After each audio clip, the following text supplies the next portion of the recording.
The Binghamton assessments have not been updated since 1993. Have our real estate markets changed since then? Yes. Now they'll throw out this, oh, we do equalization ratio.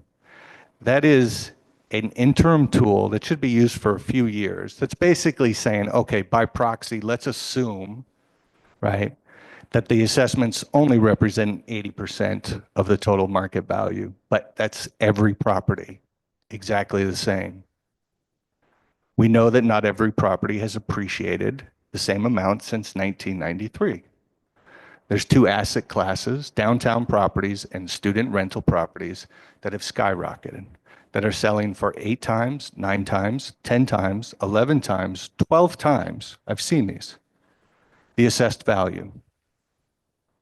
And what's happening is they're not paying their fair share. And then all of the homeowners are picking up the tab. I know when I initially discussed this with this incoming council, it was a learning curve. There was extreme interest to fix something that is clearly broken. There's no study needed. There's one solution. It's citywide reassessment. That's it.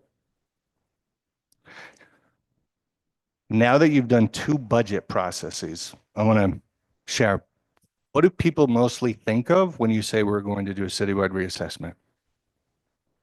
Taxes raised. My taxes are going up. Because everyone knows their assessments are going up, and that's true. I'd say 99% of the properties, the assessments are going to go up. But the only reference they have is the income tax system. So let's just step back. 2 examples of raising revenue. You have a concert. You set tickets at $20 a pop. Do you know how many people are going to show up? Nope. You might pack the house and make a lot of money. People might not show up and you don't make any money. That's income tax, right? Let's say you want to rent a bus to go to the New York Giants game. It's a fixed cost. Maybe it costs $1,000 to rent a bus to take 50 people down and 50 people back. If there's 10 people in that bus, it still costs $1,000. If there's 50 people in that bus, it still costs $1,000. But it changes how much each person costs based on how many are there. That's assessments and property tax. Okay? What is the last number, now that you've done the budgets twice, the last number you come to in your budget is what? The tax levy, right? You try twist every little thing, reduce the expenses, increase the revenue, and the last number you come up with is the tax levy, how much you must raise in property tax revenue. It's been about 34 million, 34, 35 for like a decade. Right? It hasn't changed much. And there's a New York State property tax cap law that says you really shouldn't exceed 2%. So that's even in play. But you come up with that number, and then what do? You give it to the comptroller and the finance director, and you say, we have to raise exactly 34 million. Not 1 penny more, not 1 penny less. You tell us how to distribute that among the 14,000 property owners, or at least those that have to pay taxes. They then base that on assessments, and they get a unit cost for every $1,000. You have to pay a certain amount. That will get us to 34 million. So the assessments have nothing to do with tax revenue raised or not raised. That's your decision. That's what you do every budget cycle with the mayor. You figure out how much money needs to be raised by taxes. The assessments are the calculus on how to distribute that burden and how much each person should pay. So when a homeowner is in a home that's 100,000, maybe they could sell it for 180,000 now, as opposed to someone who's in a student rental or the owner of a downtown student rental property that can get fair market value 12 times more than their assessment. It means they're not paying their fair share. You're missing all of that assessed value in the calculus of the distribution. Okay? So a good way to think about this too is we'll taxes go up. Rochester just completed this. I think their total assessed value increased by like 68% or something like that. Any property whose value did not increase more than 68% is paying less in taxes. So everyone's property is going to increase in value. But there's a scenario that I included as supplemental material to show that even of every property that increased in taxes, 8 of them are paying less in their tax bill. And that was just the city tax bill. So you take into account the school tax bill, the county. This is going to be the largest single tax break for the overwhelming majority of homeowners in Binghamton, I think, maybe in the history, certainly in decades. And it's long overdue. We are probably have the most outdated assessment system in the state of New York for any principal city with a population over 30,000. So that's the presentation.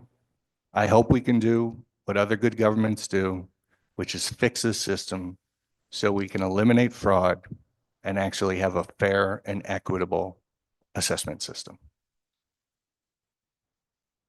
I had a question.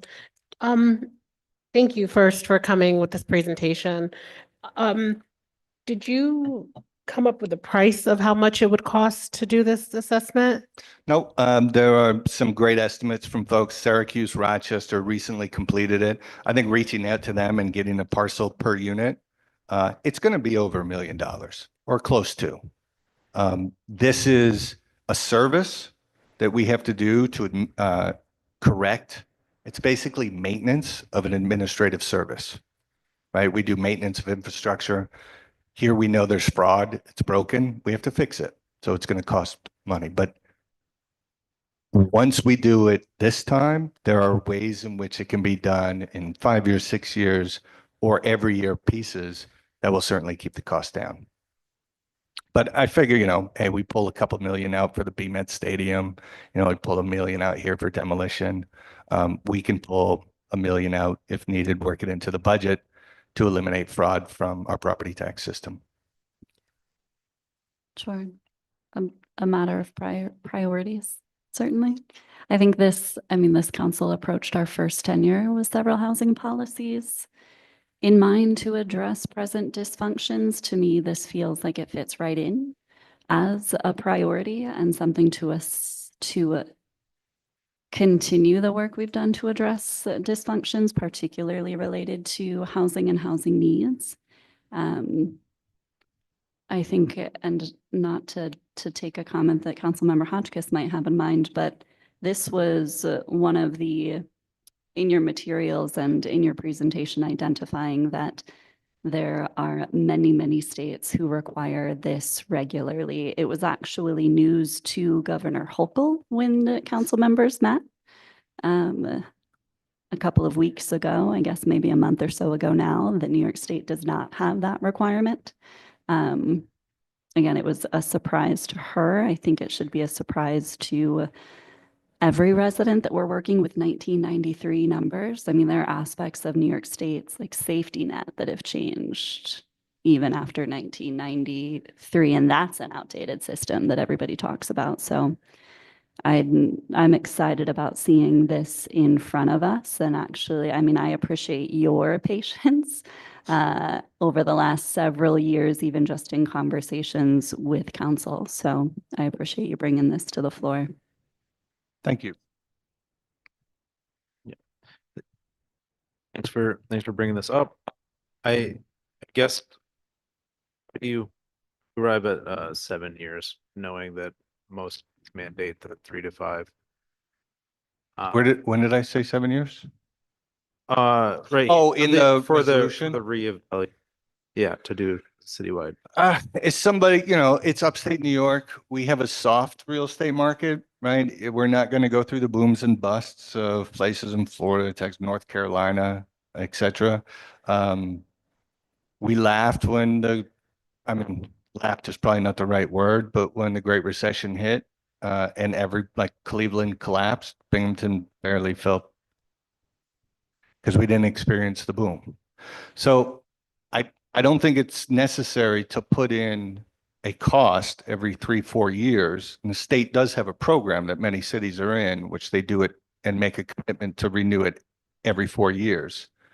I just thought 7 was pragmatic, cost effective.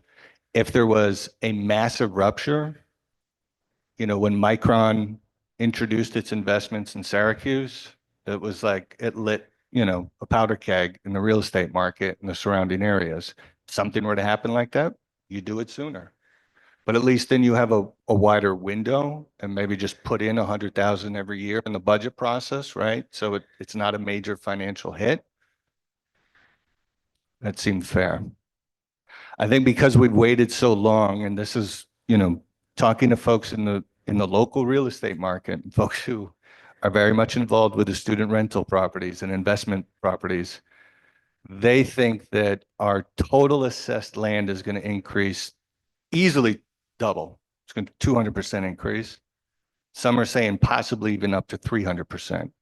So let's say 250. So every homeowner out there, think about that. If you can't, if we finish this and the total assessed value is 250% higher, if your home can't be sold for 200% higher than what it's currently assessed, you're going to have tax savings. The people in your district and in your district, in some of the hottest and highest real estate markets, you don't usually see me advocating for a policy that's going to benefit some wealthy folks, but they are going to be extremely happy when this is done. Because if your home is already assessed at 250, 300, there is a price point by which people will pay in Binghamton. You will never get to 250% that amount.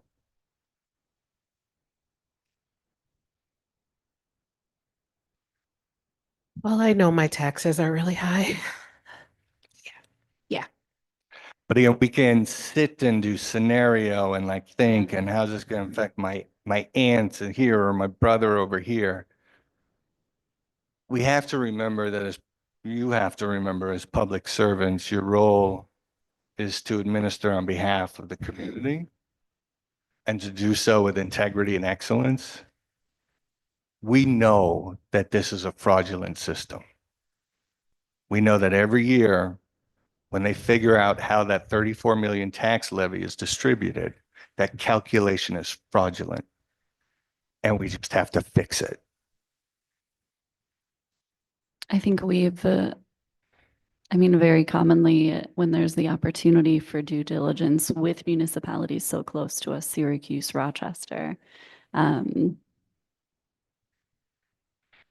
it's been of great benefit to have those conversations, pull that feedback into committee meetings, identify next steps. From there, to me, this feels like a next step planning conversation, and conversations with as many of those municipalities that have completed it and kind of models that we can either mimic, replicate, and consider. I believe in that, right? I've done a lot of due diligence here. Just, you have to approach that with a certain degree of caution because every community's real estate is different and their inventory and their asset classes are different. And we have a very unique inventory of downtown properties, of student rentals, of, we'll call them non-student rentals and single family homes and homeowners. And that is, you're not going to see that same distribution, nor will you see the same discrepancy between some of these micro markets. So just with caution, Sure. I'd say, yeah. Okay. But I believe that that's right. At least some of the logistics. Right. Mhm. I'm gonna say, I know at least some individuals on council have been having one-on-one conversations with municipalities about this, so. That's great. I've definitely seen interest from this council, and I just want to thank you for that.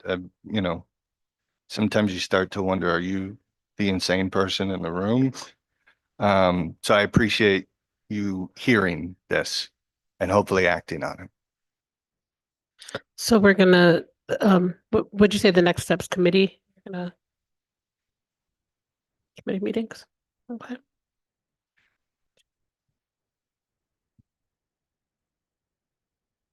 Can I get a motion? I'll motion to send to committee. Second. Motion and a second? You don't have to vote on that, no, do we? All in favor? Aye. Thank you, Tarek. Thank you. And I will be the first one to stand with you and Mayor Jared Cram and applaud this. And for the mayor, you want to go out a winner? This is a home run. Thanks. Thank you.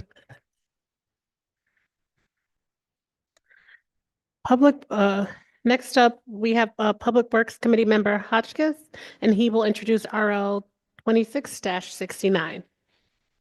So this is RL 2669, a resolution to enter into a supplemental agreement with McFarland for construction services. So when you're ready, Ron, take it, you can take it away.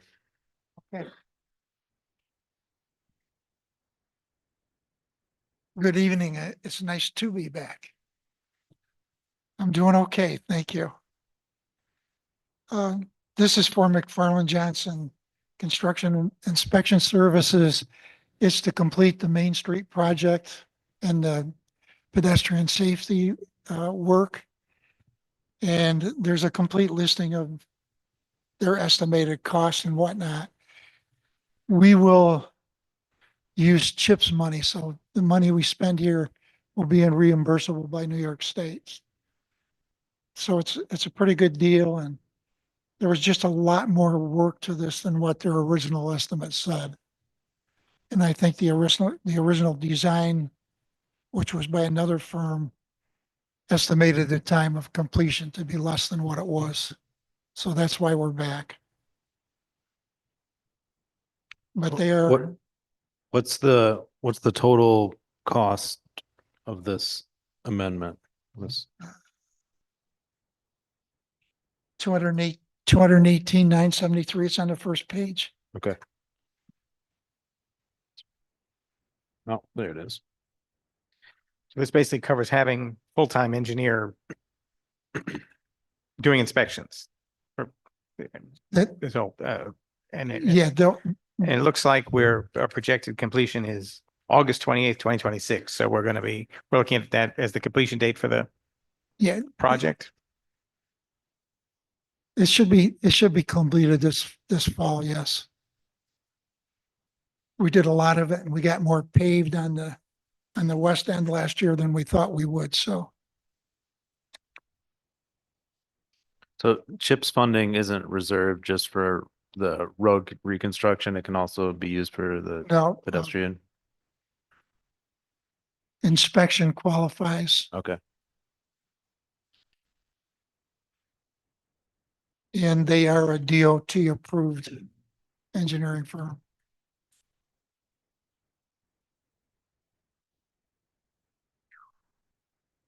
And they do good inspection work, and they keep the records that DOT needs, and so we can get reimbursed from DOT as well. Are they already on the project? They are. Okay. They did it last year. Okay. So this is to continue that.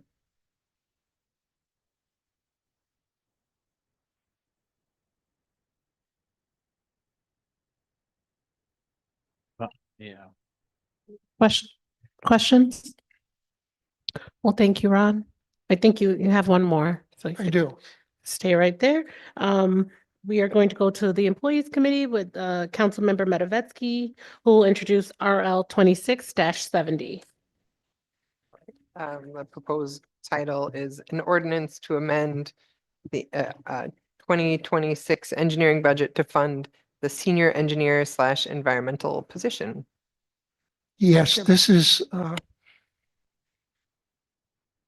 like one of my senior engineers, but with an additional duty to take over all of the MS4 requirements that we have. As you recall, last year you allowed me to hire an engineering firm to assist with getting our MS4 criteria in as to what US EPA and DEC wanted. They've been doing a great job at that. And now I want to find somebody who's capable of taking that and keeping it updated so we don't get fined. So that's what he's going to be, a senior engineer position, but he will be handling our MS4 requirements. So replacing that external, the contracting out with an internal position to oversee. Yeah, I'm hoping that we don't have to, once I get them trained, we don't have to go outside again. So is this total cost an increase on top of an existing salary Yeah, because, line? Because yeah, I was like, that's not enough to this pay for an position- engineer, let alone. a this senior. position doesn't exist until you approve it. Oh, so this is, the 66,000 is Yeah. not on top of some existing fund. That's the total amount we're offering for the Yeah, senior but position. that we would come up with for this position. And we expect there to be applicants? I For have one this- so far. Oh, you do? Okay. Good. Alright. Good. And then if anyone's interested, where would they apply it? On the City of Binghamton's website? They can go to the website, they can go to human resources, or they can to contact engineering. Okay. And I hope we get more than one candidate. Okay. Does anybody else have any questions regarding this? The other thing that I will probably push on him as he gets the MS4 in order is our CSO requirements and dealing with DEC on that. So that he does all of our DEC reporting.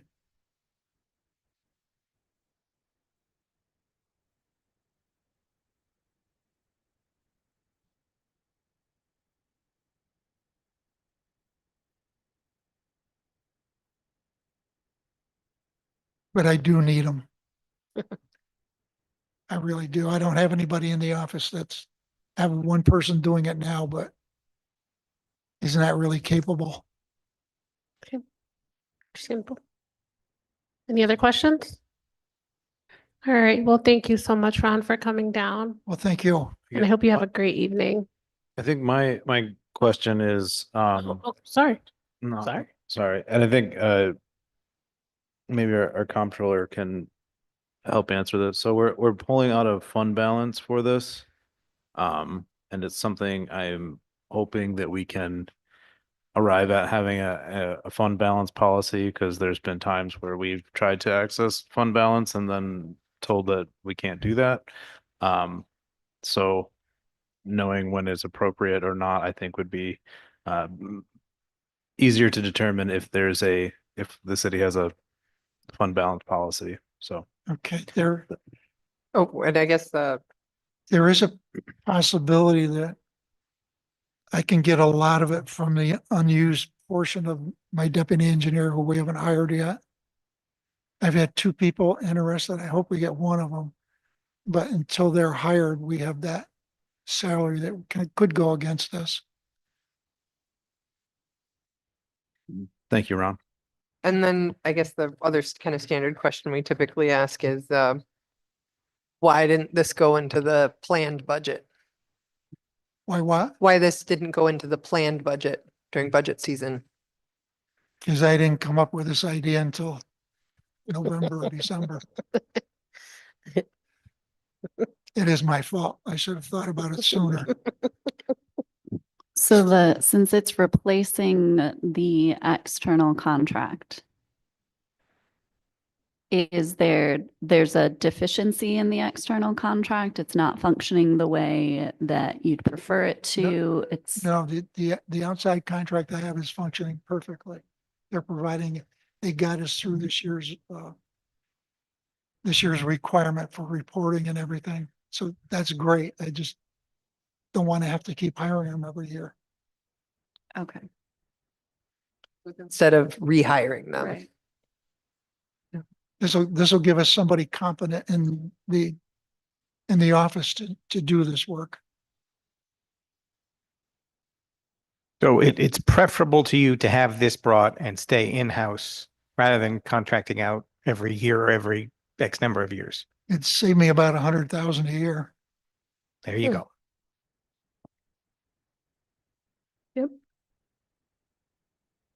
Any other questions? Going once, going twice. Thank you so much. Thank you. You have a good evening. Good night. Next, Finance Committee Chair Kavanaugh will introduce RL 26-76.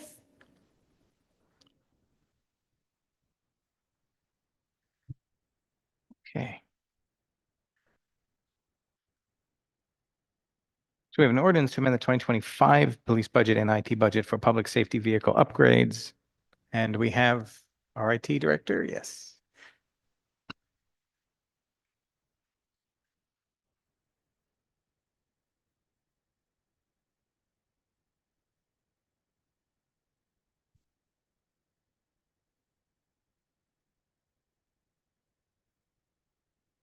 Okay. Good evening, Wayne. Good evening. So can you kind of give us an overview of this 96,000 Sure, yeah. So expenditure and I talked with you briefly about it earlier. It sounds like it's not a discrete thing. It sounds like it's in a kind of a accumulation of yeah, related issues. So I think the right word for it would be tech debt within the car themselves. We've had a amalgamation of things happen. We've had obviously some incidents with police cars, but the largest bulk was the Windows 10 to Windows 11 upgrade operating systems. So a lot of the cars in there are not capable of using Windows 11, which makes that all out of compliance with certain state and federal policy. So just in terms of actually getting assets in there that are viable for future use, it's not really optional in my stance. And in terms of actually outfitting these capital assets in the cars, there's a lot of things that come with them. So specific mounts for specific models, different wiring for what the setups in the cars are. So it does end up being fairly expensive to do this retrofit into the cars. So yeah. So we're being asked to take this out of 2025's budget, which is mostly done. So has this work already been done and depleted your lines, or what's the status of that? Sure. So the work has not been done. The assets have been purchased. We do have capital funds available to purchase these capital assets. However, that would significantly decrease my capital lines, which we keep buffer in there for one, emergency break fix, and two, other planned upgrades that happen throughout the year. As far as actual decision making on, where to grab that fund, obviously I think it's a decision between fund balance and using these, but I think Chuck can probably speak on that.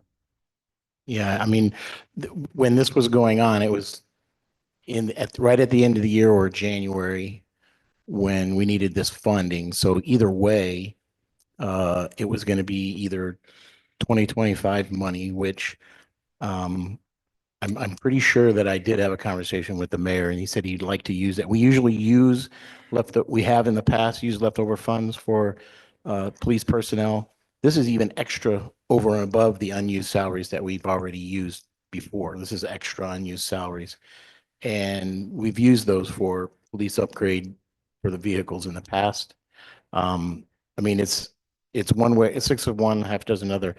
It's either use the money from last year or basically it turns into fund balance in 2026 once we close the books.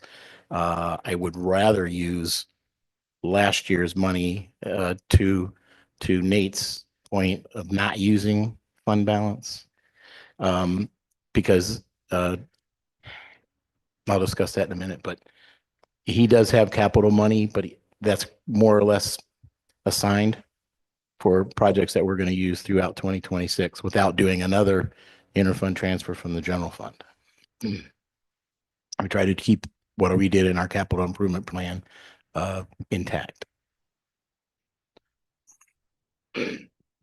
You said you'd return to the fund balance piece. I'm sorry, say that again? You said you'd return to the fund balance? No, no. piece? What happens is at the end of the year, any leftover budget in the general fund becomes fund balance in the expense lines. So basically the difference between expenses and revenues is fund balance. Hmm. So if we have $1 million over and above revenues and expenses, that money becomes fund balance next year. So we have $18 million this year. We'll have 19 million at the beginning of the year in 2026. Right, sorry, and I didn't phrase that correctly. Oh. So you, you mentioned that you'd return to Nate's, Councilmember Hotchkiss's note on accessing the fund balance, and I was just prompting. you to Right. return to that. I have submitted a fund balance policy. It's going to be in review through city management, and we'll see where it goes from there.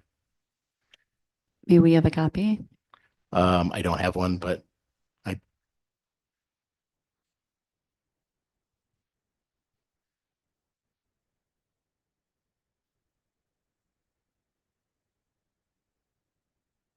You have a timeline you anticipate?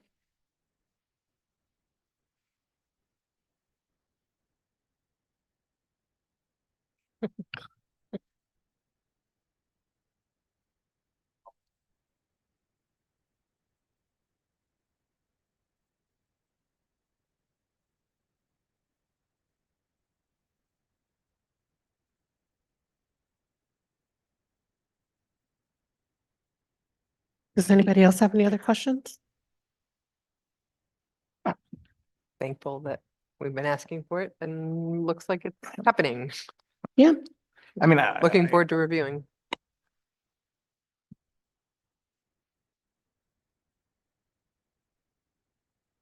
I think this is like an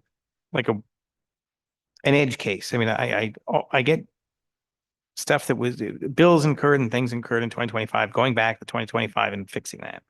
But it seems like this is really, you may have purchased some of the equipment in 2025, but this really seems like a 2026 expense.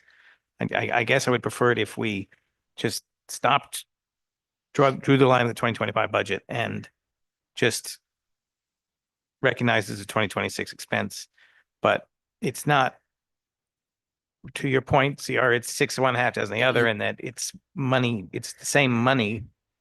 Essentially, it's in, whether it's in the pile that's called personnel services police from 2025 or the general fund balance from 2026. Either one. I mean, I'm typically okay with either one of those.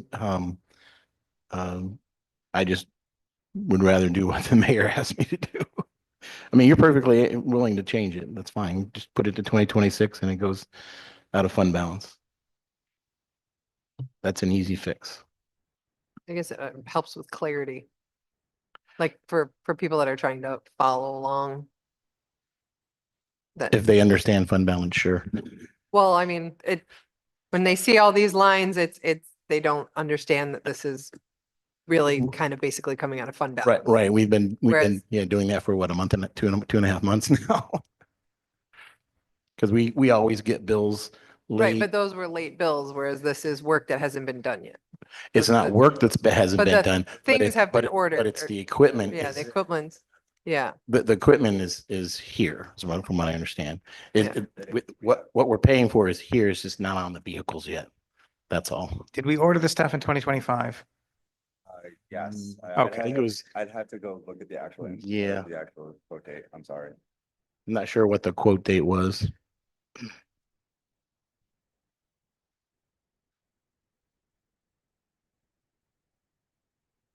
If we ordered the stuff, or at least majority of the stuff in 2025, I'm okay with it staying like this, but Okay.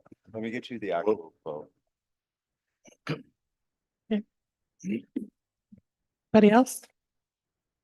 Well, this is marked for expedition. Do I have a motion to expedite? as long as we can get the answer to that question tomorrow, I'll motion expedite. Can We have a motion and a second. Any discussion? Councilman Kavanaugh said before his motion that the expedition relates to getting the information by tomorrow. Correct. And otherwise we can modify it to general fund also Yep. before the vote. Yeah. Yep. We good with that? Clerk, can you please call a roll? Councilmember Rathmel? No. Councilmember Matavetsky? Aye. Councilmember Hotchkiss? Aye. Councilmember Kavanaugh? Aye.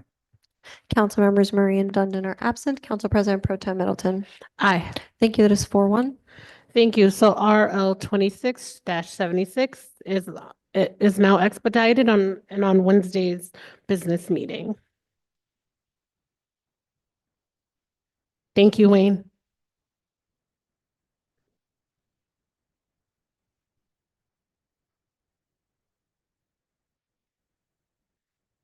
Finance Committee Chair Kavanaugh will now introduce RL 26-71. Okay. Chuck, you're here conveniently already. Okay. An ordinance to amend the 2025 general fund budget to adjust for ARPA expense and revenue adjustments in prior years. Okay. So let's go on backwards. Didn't. All right. Do you want to walk us through these and then have a little print off? This is You had asked me this afternoon for what was available to spend on the ARPA. So that's that $1.2 million, and those are the projects that we still have available. That's as of 12/31. We've had a few expenses over the last couple of months, but not a lot. But basically, we still have the 1.2 million to spend. so of the original, what's it, 46 million. 46 million. All that has been allocated and spent out the door, done, except for this last 1.2 million Yes, those in are these the- projects. Those are the last projects that that have been allocated and encumbered. So this is, I appreciate that this is the 1.2 still available. Could we get a budget report of all ARPA expenditures similar to the CDBG report that was run last June? Sure. Yep, I can do that. This was much easier to run. Sure. No, that's understandable. Would it be any, and this is just me trying to connect the dots to our budget conversations, would that represent any budget line item that ends in that F0015? Mhm. Okay. Those are all F0015s in the capital funds, except for the ones that are still left over in the general fund, the 2026 salaries and the facade program. I think the facade program has about $200,000 left. Okay. Thank you. Chuck, all right. The RL has the 2025 general fund budget. The Yes. transfer sheet is treatment board sheet, not a city sheet, which deal, but it's wrong. And then it's referring to 2026 budget. So what are we actually moving where? This should be 2025 to correct the year-end budget for, if we were still on 26-71. Because the reason why is at the beginning of the project, there were encumbrances put into the interfund transfer line in the general fund for all of the ARPA expenses in the capital fund. We had lots of expenses in the general fund, but over the years, they slowly got moved to the capital fund, and the year-over-year budget didn't get adjusted. So what happened is we had more expenses in the general fund, interfund transfer line. So if I did run you a year-to-date budget report, you would see that the A9950 expense line, which is probably one of the last lines in the budget, is over budget by this amount. Due to the fact that it still has an encumbrance in there for the money that's going to be spent in the capital fund next year. Okay. And that money needs to be there so that money can go forward.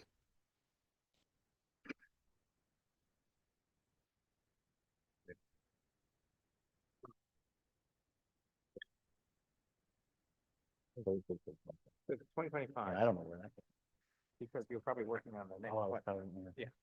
But these are the right lines. It should be 2025, but. Oh, All we're doing is putting the budget in balance. Right. That's all.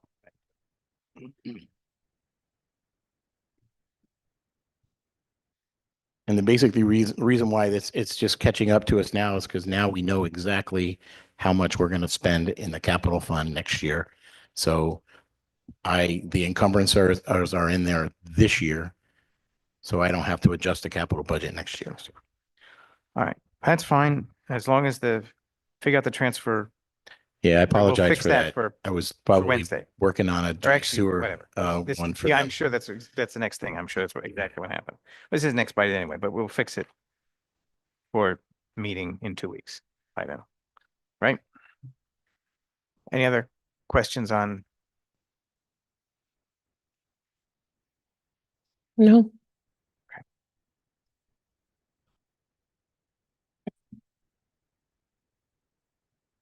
Okay, I guess we will go on to Finance Committee Chair RL 26-72.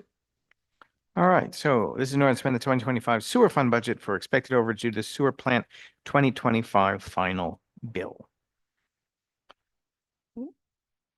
Okay. So we owe the sewage treatment plant an extra $110,000. Is that what this comes down to? About 100, well. Oh, it's- plus they this, so it's don't- yeah, they don't- 175-ish. They don't really, it's basically they owe us. But the refund that we're getting, based on the flows, the estimated flows that I got from the business manager, the refund is going to be less than what I expected at the beginning of the year. So I did not budget for that at the beginning of the year. That's my fault. We budget for an estimated cost that what we're going to have to pay the plant minus what we're going to get for a refund. So I budgeted for 2.1 million. I should have budgeted for 2.4 million in that line, G 8135, 54000. So what, thank goodness for a good sales tax here. What was behind the assumptions of that estimate and what went off? Basically, I looked back over the past, say, 4 or 5 years, and our refund has never been less than 600, 700,000. We've always gotten about $600,000 back. And then this year, the plant had unusually more expenses. We had more expenses, but we don't get all of our expenses back on local system costs. We have to spread them over our users. So like if we have spent 100,000, we're getting back about 60. So I mean, Same thing with the debt. maybe this is a question for the sewage, the plant, but I mean, you probably know, I'm guessing a lot of this was utility overages, or did we have any other? I mean, They had utility overages. Well, they didn't have overages. This is that their budget for last year was a tighter budget. So they've actually spent what they were going to spend. And what happens is when we do Normally they've been overcharging us or overestimating. so what to happens speak. is when you do an estimated bill at the beginning of the year, so I use their budget, our budget, and Johnson City's budget. It's just a budget, but we're billing everybody based on a budget. And budgets, as you know, are just estimates and they're always inflated. So we're billing all the municipalities for the budget. When the actuals come in, if the actuals come in really low, everybody gets a refund. But if the actuals come in right at budget, nobody gets a refund. So now this year, our actuals for our sewer fund are really close to our budget. Same thing with the plant, really close to their budget. Even Johnson City, who is usually pretty good at budgeting, their budget for their year from May to June was a little tighter as well, not as much. So the refund for everybody is much less. I would be happy to go through this with you. How we do the billings. It's pretty complicated. And I'm even having trouble teaching my staff. I should come to lessons with the staff. Our,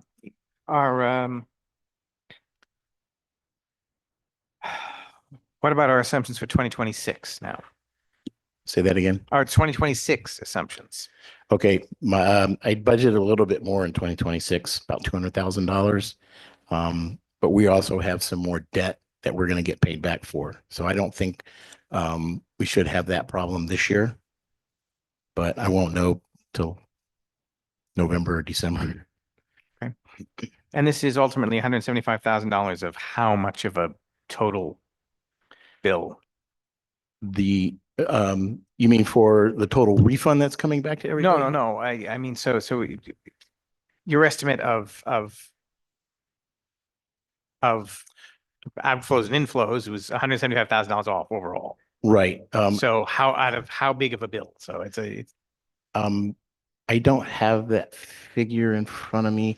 I believe if you're talking flows, I'm talking, so the total bill for that we pay out sewage treatment plant this year. for the city, Yeah. we pay quarterly about $600,000. That's 2.4 million. So But- we're off about, But oh, yeah. right, and I expected the $300,000 back. I'm only getting a little over 200. Okay. Just trying to get an idea of the magnitude of. It's usually about that. I think this year we're paying 700,000. That's just due to the debt. So, and I budgeted 2.4, so that's another 300,000 that I'm hoping we're getting back next year. We will always get a refund. Any other questions? Thank you, Chuck.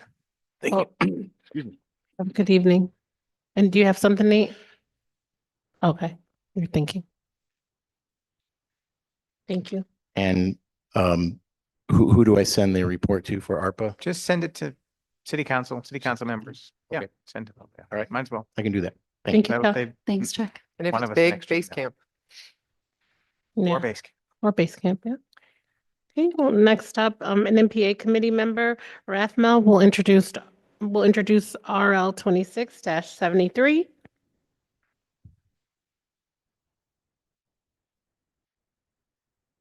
Thank you, President Pro Tem Middleton. This is RL 26-73, an ordinance to lease 45 South Washington and 30 Mary Street to 33 South Washington Street LLC. Our presenter for sure is Corporation Counsel Robert Heary, and I believe we have Brett Pitchard here as well.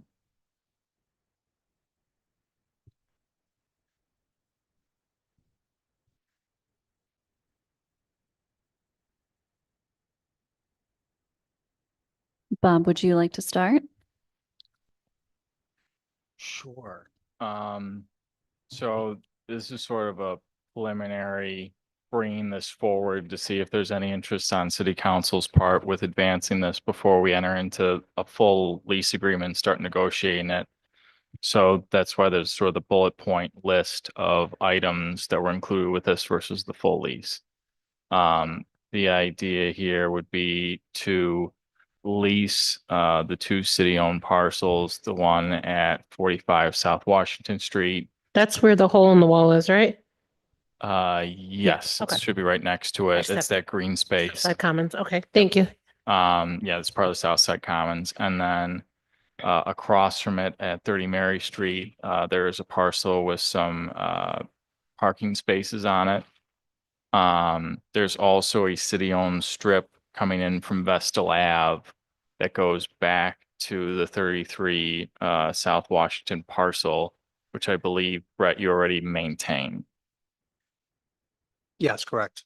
And that's under an easement agreement between the city and I think it's Pritchard Property Development, but it might be 33 South Washington LLC, where they have that access. So the idea here is that they're already maintaining part of the parcel. And there's these other two pieces that the city currently has to maintain with the Parks Department and being able to work a deal where we're transferring some of that maintenance over and we're not having to send a crew over there to clean it. Well, just for starters, what, can I just have your names, please? I'm sorry. Brett Pritchard, 33 South Washington Street. Okay, thank you. I think is there anything you wanted to add before we start asking questions? No, I think he's pretty much summed it up. So basically, we're just looking to enter a dialogue and see if there's, what the temperature of the room is. If we were to take that over, we're already maintaining a good portion of it as it is now. So we have some concerns, and obviously the existing tenants that are over there, there's 11 businesses that have those same concerns. We spoke briefly today. Actually had a great conversation about it. We have letters of support that came from all the businesses, and we're just looking to take it to the next level and trying to clean up the rest of it, just kind of like we've been doing so far. So, Could you outline what you mean when you say concerns? yeah, so there's a lot of younger, ladies that are working, like say at the juice bar or some of the other, like the Pilates that's upstairs. So what's happened is there's excessive drug use that's being, at the park. There's also drinking. There's people that are defecating in the bath or the garbage cans over there. They're exposing themselves, and there's a lot of high school girls that are walking through, and just the garbage that's being dumped in there. And I mean, the city's done a great job cleaning it up the best that they can, but it's just an ongoing thing. So we're consistently over there working on cleaning it up. We have somebody that cleans it up, a couple days a week, 2 or 3 days a week. We're already maintaining the snow plowing for most of that. We have some agreements with, Sharon Elliott that has the apartment building that's there as well. So our thought is to open a dialogue, like how do we make this a better space, better use of that space, clean it up so that people can actually use it. So that's what it's intended for, is a park. We have some ideas that we would, take to the next level if there's enough of an appetite that City Council says, hey, we'll keep these conversations going. Then we would get with an engineering firm, which would most likely be Griffiths Engineering, which is one of our tenants there. And we would have them make some proposals. We're not looking to make major changes to the park or anything like that. We just want to clean it up and, have it used to the next level, be able to maybe enforce how it's being used. That's a touchy subject as far as how we would do that. So those are conversations we would want to work with you and the rest of the business owners to see, how we can kind of clean it up. I really feel Elliot, has the hole in the wall is really the one that gets the brunt of it. People are going on his porch, and it's just, it's impacting his business too. So we just want to work together to see if we can come up with a solution. So I see that 45 South Washington would remain a green space open to the public between 6 and 9 p.m. To clarify, will it remain a public green space? I think it has to. I think that that's the way it's set up. Right now, there is an agreement that I believe the city has with Sharon Elliott that owns a portion, the concrete portion that's between the park and the other space that they would own. I've had multiple conversations with her. She's on, That's at 1207 Vestal, right? I believe so, yes. Okay. Correct. Yeah, it's 45 South Washington and then 1207 and then the That's at city 12. access is Yep. 1209. Okay, yep. It's not, sorry about that. Yes. Green light's on, yes. So, we've had multiple conversations with her to see what this looks like. And, we said, first, let's get the appetite from city council to see if this is even feasible. And then if it is, we would work with you guys and her as well to see if we can reach some agreements. And we have some ideas of how we would, clean it up. We haven't spent a lot of money on it because we want to make sure that we should pursue that first.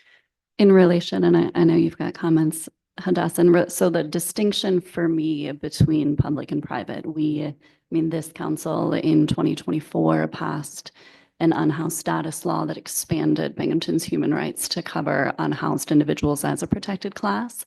There's an explicit component within that restricts discrimination by impeding individuals' use and free movement in public spaces, public green spaces. So any conversation relative to cleaning it up in terms of garbage certainly is something that makes sense to the conversation. I think what I want to make sure we're not doing is using cleaning it up in reference to the unhoused individuals that also access that space and should be able to access it and use it, just like And the component here is in the same manner as any other person. So I don't think anyone's saying that the active drug use by anyone, not distinct to class or person. But I think I want to make sure that we're mindful of the space remaining open rather than being restricted based on actual or perceived unhoused status. Yeah, we're in no way looking to restrict anything. What we want to do is we just want to clean up. When I say clean up, I mean the garbage, the drug use, the safety aspect. I don't think that there's a homeless issue there. I think it's a drug, use issue. It's an alcohol abuse issue that's there. That then creating an unsafe environment for the public that's trying to use it. And The even the tenants. people that walk in for 1207, I know that some people complained before about their houses, like walking in at nighttime to like 1207 in the back. There were people hanging out and you can't really see at night. This is before the gas station was kind of there, so. Yeah, and there was a dumpster back there when Mhm. McCoy had it. So when we were cleaning that up now, what that ends up resulting in is obviously there's thefts. We were just a while ago, we were in Common Soil and somebody just came in, grabbed the tip jar. These kids are working, high school kids, and they're just grabbing the chip jar and walking out. So we just need to help control that. So I don't think that's related to homelessness in any way. I think that's just related to trying to just clean up the environment and to restrict the drug use, the alcohol, use. I'm sure that would go for any public space, right? I'm sure any park would want to control that as well. And I think, Brett, they're owning a property and they've made that investment and he's local and his employees are local. So they're here, here cleaning up, paying attention to that. And I'm sure with what the city has, like you said, it's not about unhoused individuals and targeting them and that it's just general across the board. Like if I come down and I'm, doing drugs or drinking down there or damaging that property, be looking the city or otherwise to say, okay, I can't have you doing that here, ma'am, to do that. But in a presence of being there and helping the city in terms of personnel and cost, under the proposal of, taking over the maintenance and insurance as he's done at 1209. And that agreement went into place with the easement in 2020, I believe. And it could just involve, I did talk to Paul Battisti, I had a conversation before I came over and he said, we're going to follow up this week on potentially some cameras like you had spoke about. And it might just be even just lighting the area a little bit better. There's some street lights, but the city came in and trimmed some of the trees up a little higher. That helped a little bit. So I just think it's just to make an improvement and to work with you guys to figure out what that best path forward is. So as mentioned, worked a little bit on this today, went to all the businesses around there. The ones that were aware of you were very positive. I'm very excited about the idea of feeling a bit safer. Multiple people brought up robberies at the stores and other issues like that.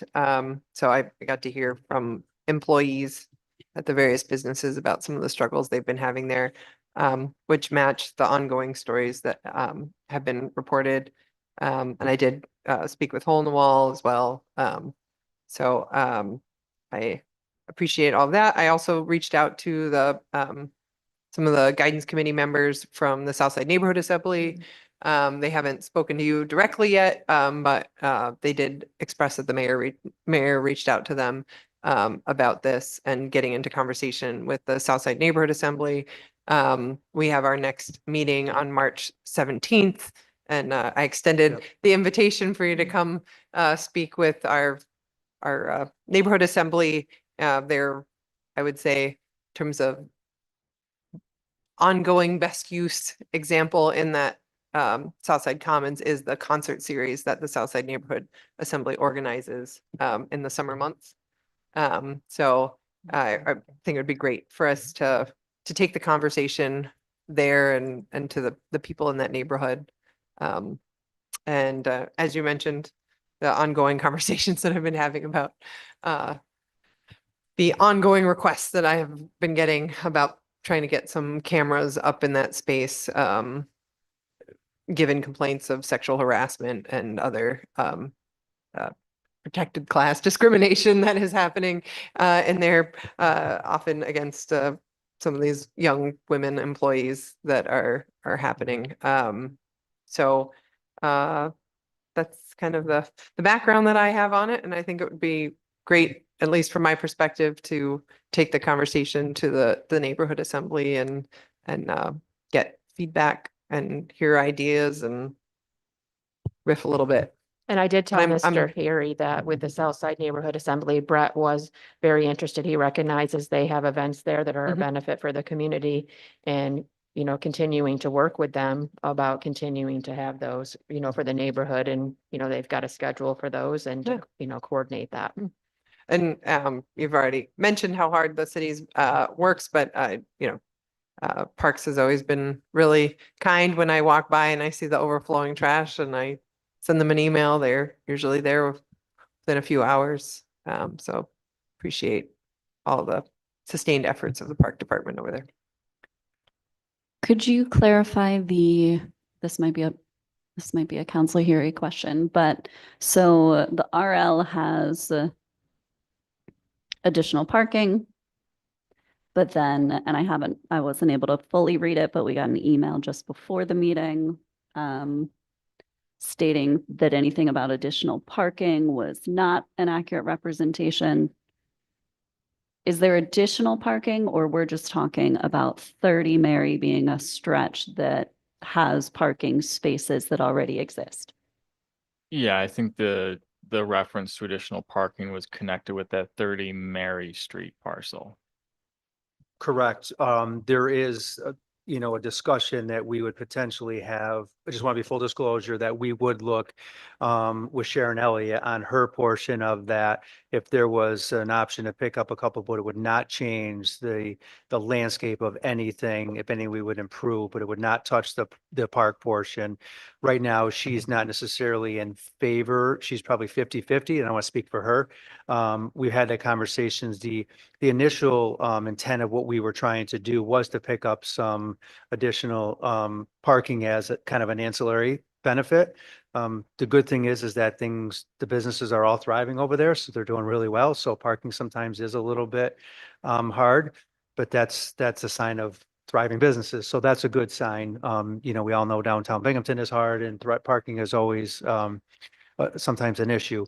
So we would have conversations with her about that. It would be adding a few, but again, it would not create any difference in the landscape. It would not affect the park. We obviously wouldn't be able to drive through the park portion. It would be some additional on her part that she has. So we really have to work the logistics out because she does have an agreement with the city with that. So that would be part of the ongoing conversations if the city council says, okay, we're interested in at least carrying this conversation on a little bit further, that we would enter. And that would be the part that we would have the engineering company come up with some ideas. How would we re-landscape, add some additional landscaping, trees, those things.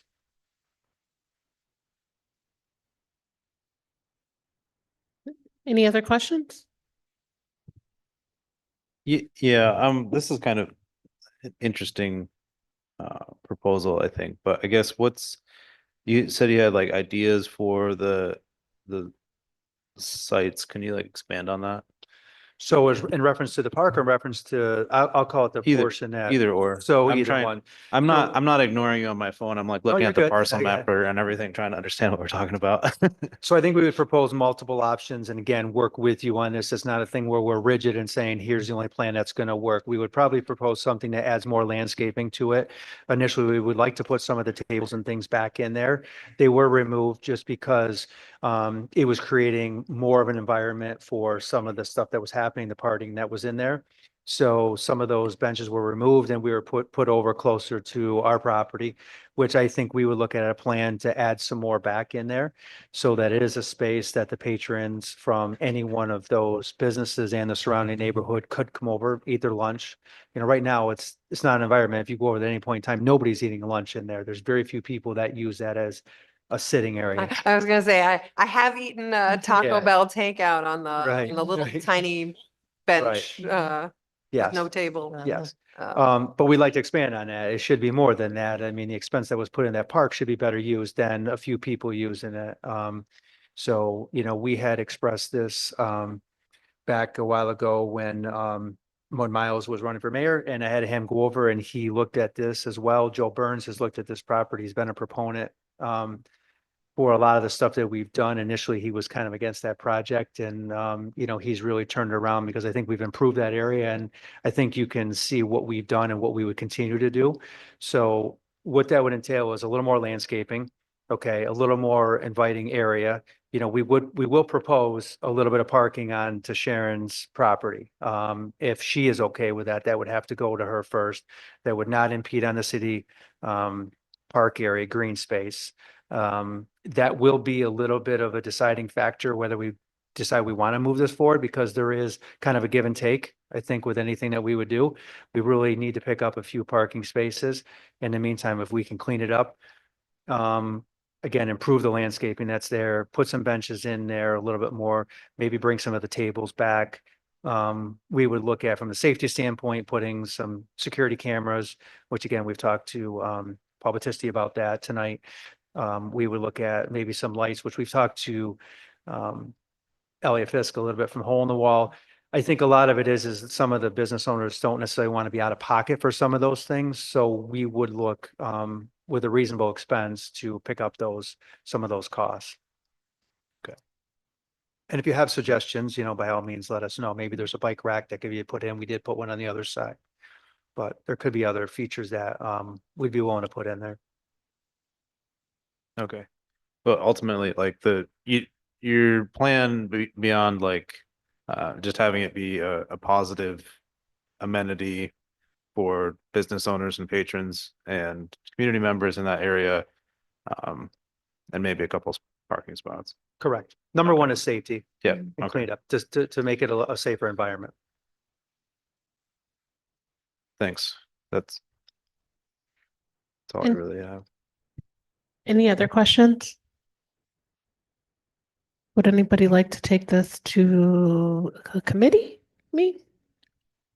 I mean, I think the place I want to take it is the neighborhood Sure. assembly. Mhm. And see, as, again, they're a primary stakeholder in terms of their use there. And I Um, can come to the meeting because since I'm the chair of this Yeah, committee, so yeah, I'll come. and then kind of see where those discussions go. At least for me, that would be First start? yeah, Okay. and then to bring it to a committee after Okay. that. That sounds good. So I guess we'll go there and then we'll talk again regarding this then. But I think the plans, the lease, the potential conditions of the lease, I mean, that's all part of the conversation once we get Mhm. feedback. Okay. I think you have, I would anticipate, so I would, at least at this time, I would anticipate, based on the conversations that I've had, support for it. Okay. So I would project that we would be taking it to planning committee to see if the devil's in the details kind of Mhm. side of things. I think the lease, The lease. the agreement's already been drafted, I guess. The terms. principal terms, Mr. Heary and I have discussed, and so we had talked about a 5-year initial term for the lease with 5-year options that would, Brett would have the right to continue, provided he's not in breach of the agreement. And because the property is wholly exempt right now, once a for-profit business enters into a lease agreement for that, then taxes are assessed against that property. So Mr. Heary had spoken with the assessor. So our understanding for the terms of that lease is it would be approximately for that first 5-year term, $3,066 annually. That would be paid to the city, again, for attributable to taxes. During that time, Brett would be responsible for the maintenance cost, which he estimates to be $6,500 annually. And then he would also carry insurance on the parcel that's approximately $4,000 annually. So those additional expenses would be the $10,500 would be part of the lease agreement in addition to that $3,066. And he would be responsible, that maintenance would include snow removal costs, landscaping, general maintenance, including cleaning, general, keeping the area in good order and condition. If he were to, if there were to be damage to the property, that he were to cause, he would be responsible for repairing that. The city would be, like I said, Brett said, if we were going to go forward and continue the conversation, he would have a plan that he would have Griffin put together. Those improvements would be discussed and subject to approval. Otherwise, kind of the city maintains ownership of that parcel and the capital improvements there. So if there was capital repairs going forward, that would be part of the city. But again, he would be picking up the general maintenance and repairing any damage that he caused. And the time frame for, the place being open would be there. Obviously, if he doesn't comply with the terms of the agreement, that agreement would be subject to him getting a notice of default and, city terminating that agreement if he doesn't honor it. And then that amount that would be payable annually for the tax assessment would be subject to increase during every one of those 5-year option periods. So it would potentially, at this point, be up to a 30-year agreement.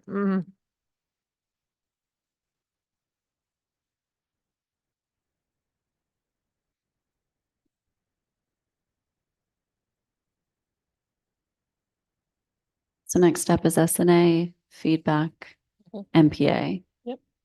Could we get a copy of that draft? So that was what was included with the RL, It's those right here. bullet Yes, points. it's right here. Oh. Yeah, like Yeah. the actual like full form lease has not been drafted yet. Oh, Um, okay. So The that, summary. yeah, so like I said, kind of the idea was to get an idea of what the support was before we went and Okay. Carrie and I went back and forth drafting it and ran up Okay. legal bills. Right, to do that, because we would do that in accordance with the plans. If there was interest, like Brett said, we would have a plan. We would incorporate that as part of the lease documentation, and then these would be the business terms that would be in the lease agreement. Is there, so, I mean, I'm also thinking of our Conklin Ave corridor study that we're moving forward pretty eminently. And this feels like something that could be a component of that conversation, particularly because so much of, I mean, SNA, love SNA, but it's about a dozen people total. So I don't know, like we're not hitting, and then we certainly have the perspectives and letters from the business owners that support, but I think we're missing a component of the public. And with there's a pretty intense community engagement aspect to so I think I'd like to have a conversation around how that fits. Has there been discussion regarding a preferred timeline? Is there something you'd hope we'd be looking at in launching the agreement? No, I think that this was the first step. That's a positive step forward. So I think that it's not a rush at this point. I mean, we've owned the property for 5 or 6 years now. So at this point, it's more of a safety issue. So to say time is of the essence, I mean, from a safety standpoint, probably. From an agreement standpoint, no, it isn't. I mean, it takes the time. I'd rather we do it right the first time and then, make sure everybody's in agreement and we understand fully what the intent is. I wouldn't want to drag it out 6 months. It'd be nice if it was a couple months if we could get the agreement. Thinking, yeah, like, especially if you're planning to put in greenery or parking or whatever, that you're gonna want to do that during construction season, not. That would be ideal. Yeah, yeah. And when I say that, we wouldn't be changing the surface. Everything would stay the same. There's porous pavement that's in there, concrete. So most of that, all we would do is we would adjust an entrance to there. We would adjust some of the landscaping, but if we did that, we would improve the landscaping and that would be a plan. So the impact on the park would be very minimal. Actually nothing on the park. It would really more so be from the Vestal Ave entrance, just that initial piece behind Sharon Elliott's property, which is essentially just a concrete slab at this point now with a couple benches. Yeah, it kind of continues from the 1209, the sidewalk area there. And all this would obviously be contingent on if she's okay, because if she's not, then obviously she has the agreement with the city. She owns the property. So really, as much as the south side is a factor, she's probably the biggest factor, only because if she says no, then we would honor that. And I respect her decisions. Like I said, we've talked multiple times in reference to this, so I'll report back once we have some understanding here tonight and see what the next steps are. I have some just general hesitancy to see a public amenity that has had public money into public infrastructure being kind of leased to a private entity as kind of a rule of thumb, if you will. But I don't think the Southside Commons has met anyone's expectations for what a public amenity should be. It doesn't get the attention from the city because we don't have consistent programming and employees there and stuff. So it's a matter of parks always trying to catch up to what has been happening there, what's going on there. I don't think it's being optimally used by the neighborhood, and it's become an issue for the businesses and the community around it. So I think some version of this could very well be at least interesting solution to figure it out, to make the space more better monitored, and it'll be better utilized, therefore. I think it would be, Brett's intention is to make it a, inviting space to, have that work with the South Side Assembly as they've done, with his property there. And I think that's really kind of been a positive improvement for the area and welcome. By all means, if the city wants to take the responsibility, I'm good with that, but I think that's a tough ask. I think it's hard enough. The city has done a good job at trying, but it is tough to monitor because they're not there all the time, and the garbage cleanup where we have that, we're working on that multiple times a week. So it would be easier for us. We're snow plowing. We're already there. So it doesn't make sense. The city comes over. I mean, we end up doing half the sidewalks just from a safety standpoint anyways.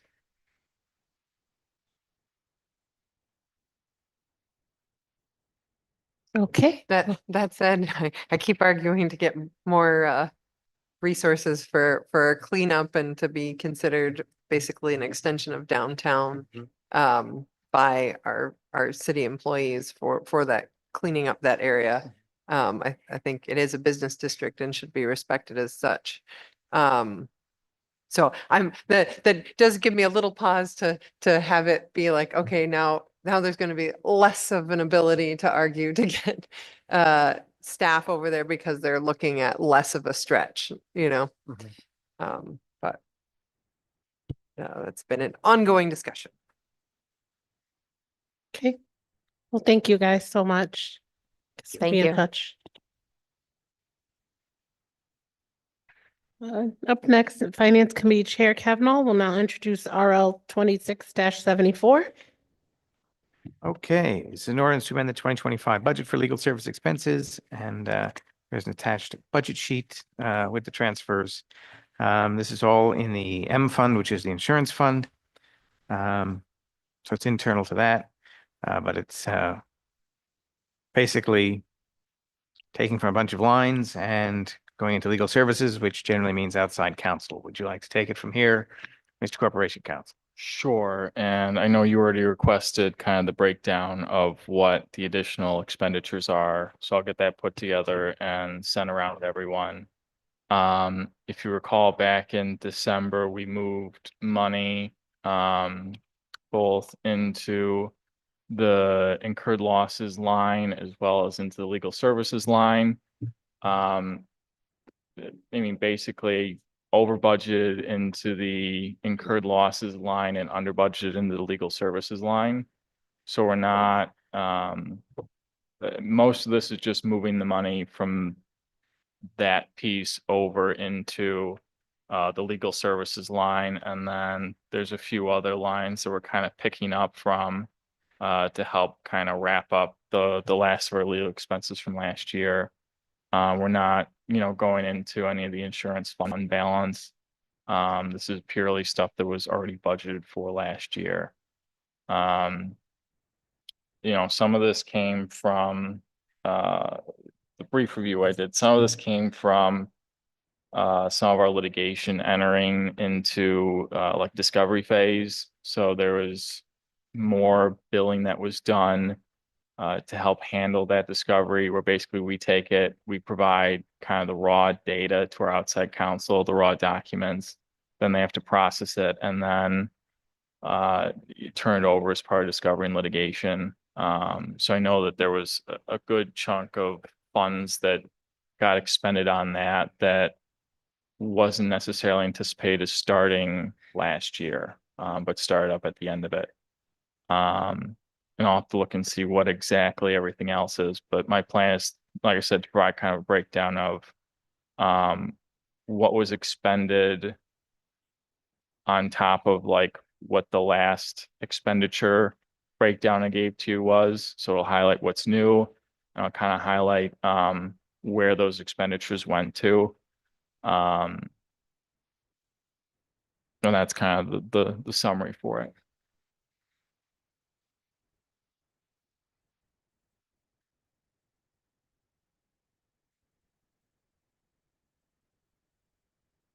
Any questions? No, I think if Robert already asked for that breakdown, that's the only component I was looking for as well. Okay. Anybody else? Thank you. We're going to move on. MPA committee member Rathmel, can you please introduce RL 26-75? Thank you, President Pro Tem Middleton. This is RL 2675, a resolution authorizing the Binghamton Rumble Ponies to conduct fireworks displays in 2026. Our presenter is Deputy City Clerk Samantha Costello. Hi, folks. How are you? This is RL 26-75, a resolution authorizing the Binghamton Rumble Ponies to conduct fireworks displays in 2026. As you know, the city clerk's office processes permit applications for fireworks. The Rumble Ponies have submitted their annual permit for fireworks displays. You will see in your packet the schedule of proposed fireworks dates. Do you have any questions?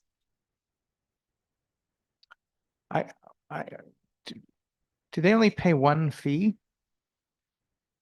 Yes, it's a $10 filing fee and then a $285 fee for fireworks. It's not a $285 per instance fee. It's $295 total. I'm assuming, and I guess I could have looked this up, so apologies, but April 7th is their opening night, being the only Tuesday during the week, as someone who lived right next to there with small children. Yes. Okay.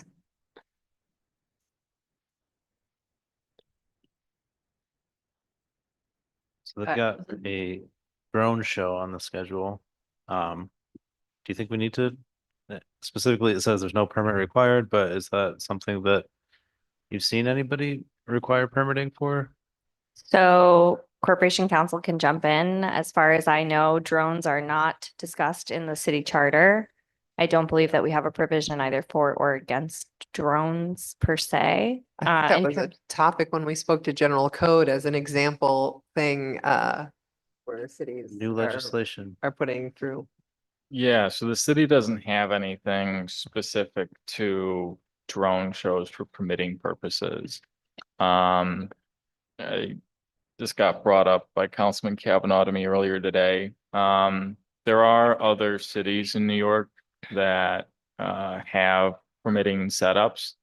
And the state has permitting type setup for a lot of like state-owned parks or state-owned properties. So in order to conduct like a recreational or commercial drone activity, they have to apply and get approval for it. It's certainly something we can put together. We'll have to take a look and kind of wrap our arms around what kind of regulations or requirements we can put in. Obviously there's like FAA regulations as it relates to drones and their operation, which would be kind of separate from the permitting piece. But kind of seeing, understanding what that looks like and how they play together is something we can do. I think New York City has something on its books about permitting drone shows that we might be able to look at and adjust for use here. I mean, for me, it's less, I don't want to move on from drones if folks have thoughts on drones. I otherwise have a question about shutting down Henry Street. So just to be clear, shutting down Henry Street will require a separate application. The fireworks does not cover shutting down a street. So any street closure related, I mean, it's nice that they wrote that down for my knowledge, but they will have to submit a separate request. Okay, I mean, we have the Henry Street construction project to work around. We have a number of businesses already concerned about impact to Henry Street. So when that pops up. The one thing that has come up is there was a environmental like soil testing study that was done in the Pine Street area, so it's pretty nearby to the Marabito Stadium, but it's came back with really high elevated levels of like I think magnesium, copper, some of the other fun stuff that makes fireworks have nice colors, but if I haven't already circulated that, I will do that when I get home. But I think it's pretty there's a strong correlation, and that's I don't know, something to consider for these continued firework displays. That's all. Mentioned in past years, would be in support of a town hall on fireworks. To have discussion about how frequently we actually need them and whether or not the neighborhoods that are most impacted appreciate them. Yeah, I think other folks in City Hall have represented that they'd be interested in having discussions about fireworks and their frequency. I know the mayor has spoken to council about that before. So the clerk's office merely serves as a permitting function agency within City Hall, but happy to help organize. Okay, yep, that's fine. Yeah. Does anybody else have any other questions, comments?